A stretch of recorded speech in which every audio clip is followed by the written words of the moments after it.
Bismillahirrahmanirrahim. Assalamualaikum warahmatullahi wabarakatuh. Alhamdulillahirabbil alamin.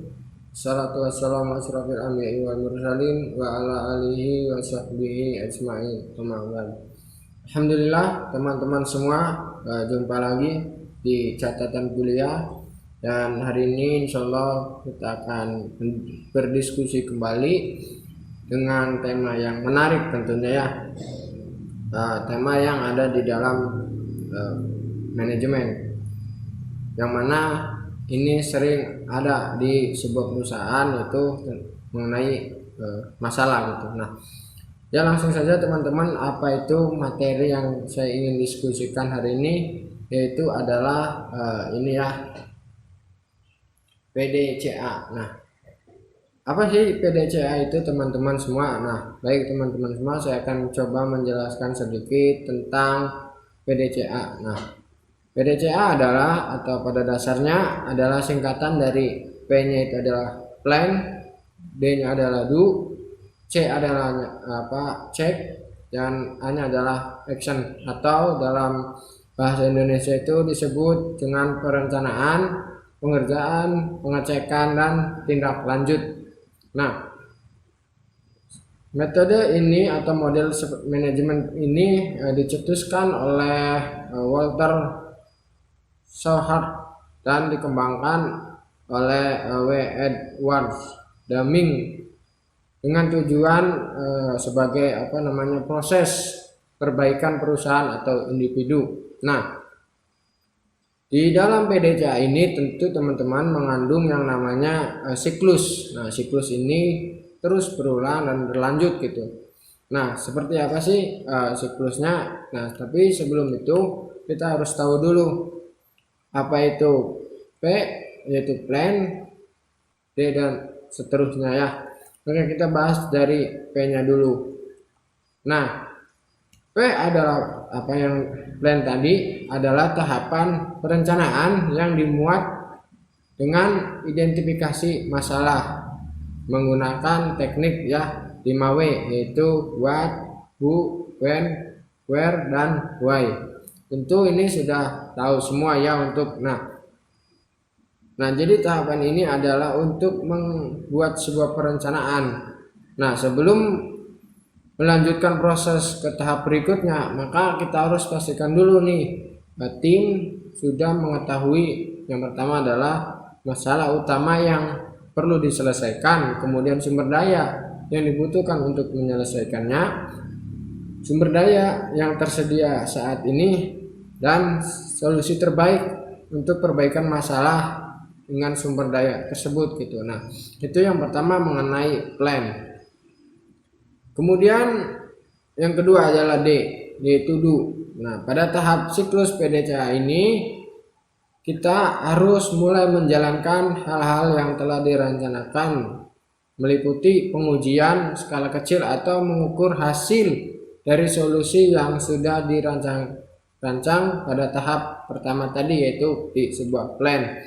Nah, pada fase ini masalah yang tidak diperkirakan mungkin saja bisa terjadi ya. Oleh karena itu lebih baik menjalankan rencana dengan skala kecil dulu di lingkungan yang kita bisa terkendalikan agar tahapan do menjadi lebih sukses. Nah, lakukan kayak standarisasi agar semua orang yang terlibat dalam proses benar-benar tahu tugas dan tanggung jawab dengan baik, yaitu adalah do. Nah, yang ketiga adalah cek atau C itu ya. Fase cek dalam siklus PDCA adalah tahapan di mana pemeriksaan dilakukan. Nah, cek merupakan fase yang paling penting untuk memperbaiki rencana, menghindari kesalahan terulang kembali gitu, dan menjalankan semua dengan sukses. Oleh karena itu fase ini harus dilakukan dengan benar-benar teliti, seperti namanya juga cek ya, yang dilakukan untuk mengaudit, mengeksekusi rencana yang melihat apakah sudah sesuai dengan rencana awal.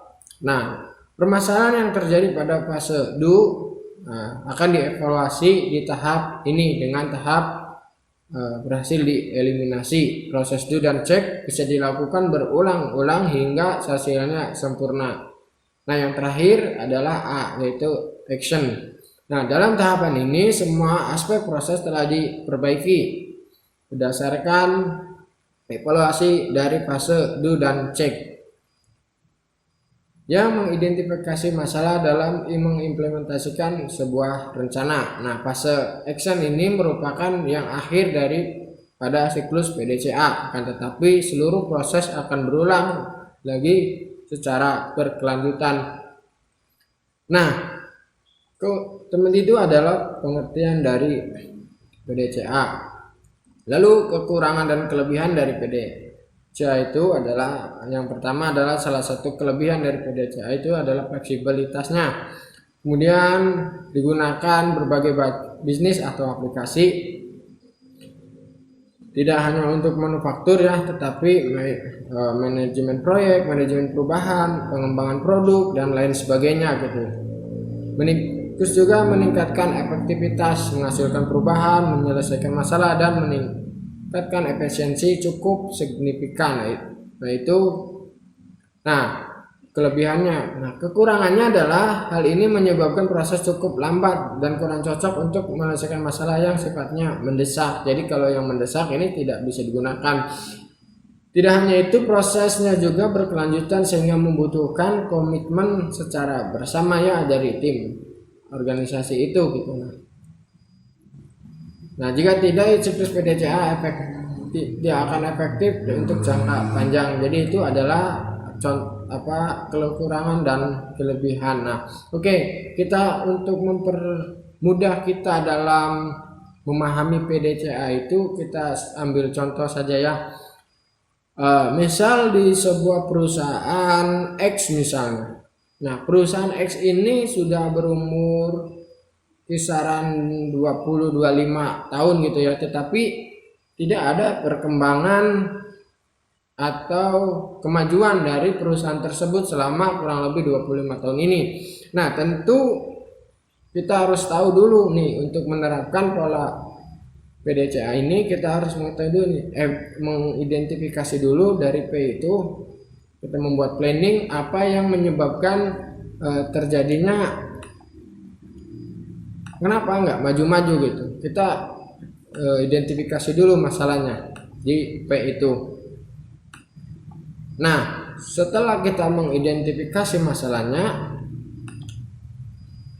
maka kita harus ke do, yaitu membuat suatu usulan-usulan yang membuat masalah itu bisa terpecahkan gitu. Nah, yang ketiga, setelah membuat itu kita harus memeriksa kembali apakah program do itu sesuai dengan SDM yang ada dan sumber daya yang ada. Maka kita bisa melanjutkan ke fase berikutnya, yaitu action. Nah, oke, kita ambil contoh, kita misalnya di tahapan planning itu kita ingin mengubah kebiasaan etos kerja misalnya, di mana etos kerjanya perusahaan itu adalah terlalu santai dan mengabaikan hubungan baik antar karyawan, sehingga satu dengan karyawan lain itu tidak kompak. Nah, maka do-nya adalah kita harus membuat komunikasi jaringan, atau misalnya kita bisa kayak ngumpul seminggu sekali atau 2 minggu sekali, kita bikin mungkin halako atau apapun yang mana antar karyawan dan satu dengan lainnya itu bisa berbaur sehingga memunculkan sebuah chemistry gitu. Nah, tentu setelah itu kita harus cek nih, apakah program itu sesuai dengan SDM atau tidak gitu, apakah do itu bisa dijalankan atau tidak. Nah, ini diperiksa dulu. Apakah bisa, maka kita harus lanjut action, yaitu sorry teman-teman. Jadi apakah bisa dilanjutkan, maka kita lanjut ke action. Nah, jadi kurang lebih adalah seperti ya teman-teman. Maka kita harus tahu dulu tentang plannya apa, terus dulunya apa, ceknya apa, dan actionnya apa. Nah itu mungkin saja teman-teman video kali ini. Kita nanti diskusi lagi di video berikutnya. Sekian dari saya. Wassalamualaikum warahmatullahi wabarakatuh.